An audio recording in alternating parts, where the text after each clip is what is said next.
now we are going to segue to someone who actually is a good friend of mine. His name is Victor Sosa.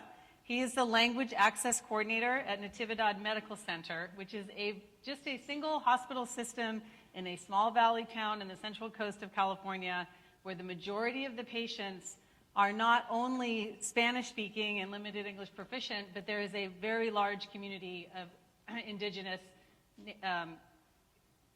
members from indigenous immigrant communities from Mexico and Central America. And Victor has come up with some very innovative ways to work with those communities, and many of us working in the community side of interpreting know how hard it is to actually provide service to these languages of lesser diffusion where we don't have trained interpreters. So Victor has a very innovative story to share with us, and I will also say, as somebody who does a lot of language access consulting and working with hospitals, hospital systems are very hard to change. And we know that. And I have to say that for me, Victor is one of the people who I've seen be most effective in changing entire hospital cultures around language and access. So it's with great pleasure that I introduce Victor Sosa.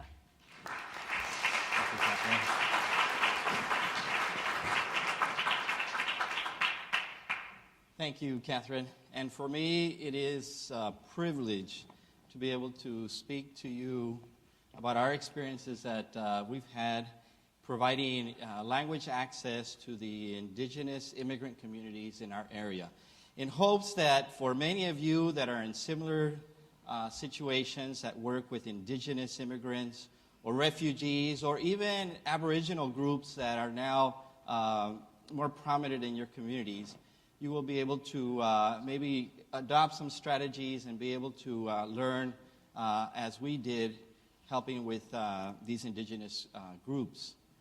Now, as you see in the first slide, one of the things that is very common with indigenous groups immigrating to other places is that for many in those communities, they become a mystery. Who are they? Why did they come? What are their beliefs? And this is something that we encountered. Natividad Medical Center is in the central coast of California, and our main industry there is agriculture. So there's no surprise that many of these immigrant groups from Mexico and Central America have come to our area for employment.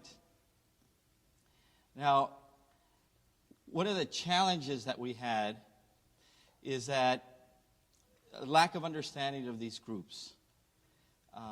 So our hospital, it was not uncommon when I first arrived there to get a request for one of these indigenous languages.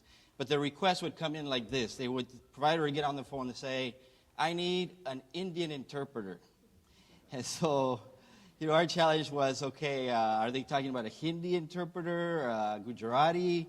No. They said one of those Mexican Indian interpreters. Okay, we're getting closer, And some of them were even, surprisingly a little closer. They'd come in and say, well, we need a Mixtec interpreter.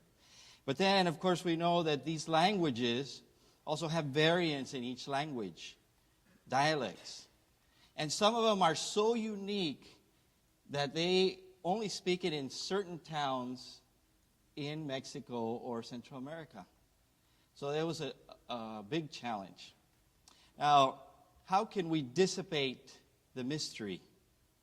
Well, for the organization, we had to provide training, tools, so that we could engage these populations or these communities, and we could learn about them, learn who they are, and what their true needs are. So we developed a training to collect real data, or race, ethnicity, language. Now, this is a sensitive issue. For many of them, we thought they would be taken back or wouldn't want to give some of this information, but it was very successful.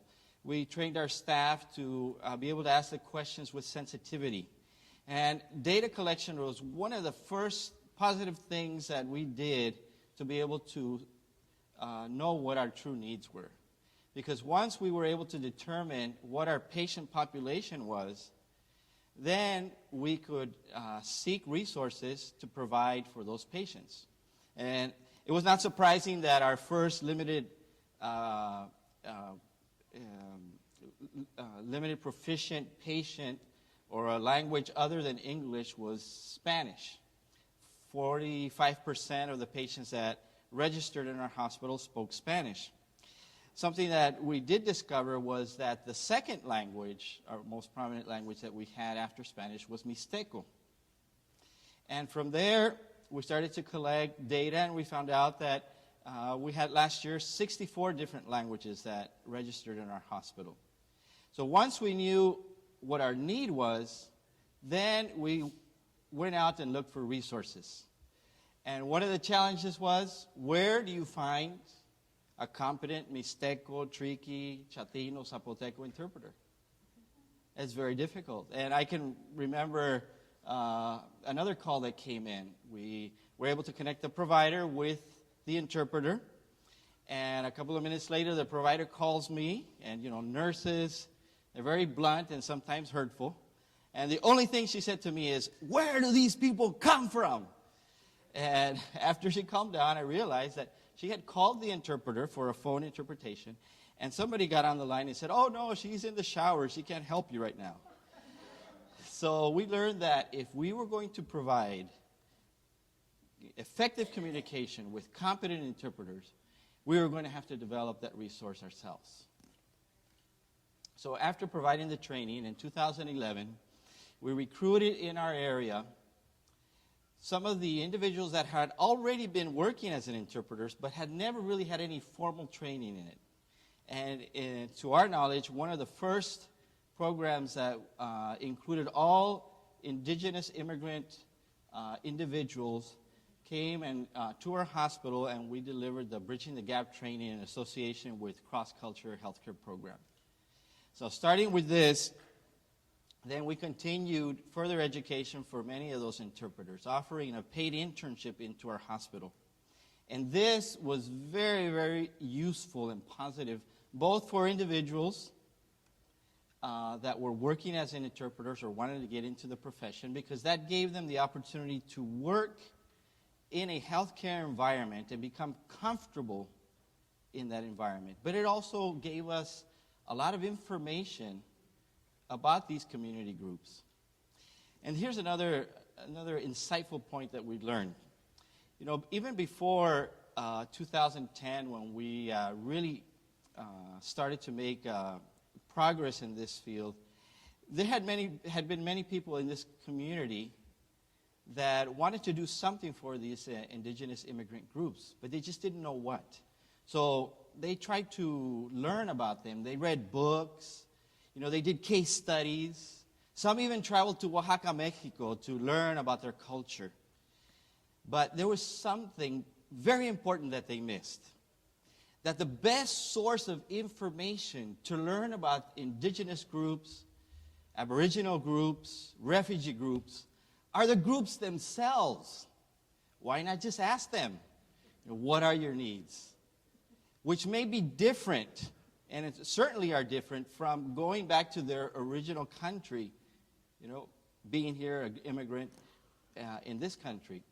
So we also had to do some creative things with interpretations when the indigenous immigrant interpreters, like here we have an example of a Mixteco interpreter, performing a relay interpretation with a Mixteco going to Spanish, going to English, and then back again.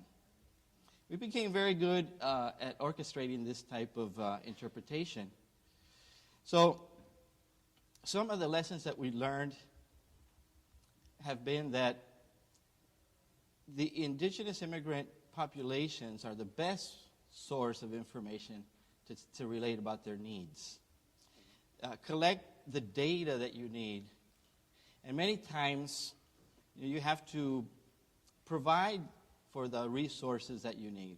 In other words, all of this training that we provided was free of cost to these individuals. It was supported philanthropically. And that's another thing we learned. If you have an initiative, a change, you're providing training, you're doing something for the groups, publish it. Get it out to the community, because you'll find that many individuals in your communities are eager to do something. They just need leadership and some direction. And finally, people ask me, what do you think is the number one thing that was the breakthrough? The number one thing that, was it a strategy? Was it data? What was the one thing that helped you, progress in this, providing for the needs of these immigrant populations? And I've had a little bit of time to reflect on it. And let me tell you that from my perspective, the number one thing is something that you all have already. And it's probably the reason why you are in this industry and in this profession. The number one thing that we think helped us in providing for the needs of our patient populations was personal interest in them and altruism. Thank you very much.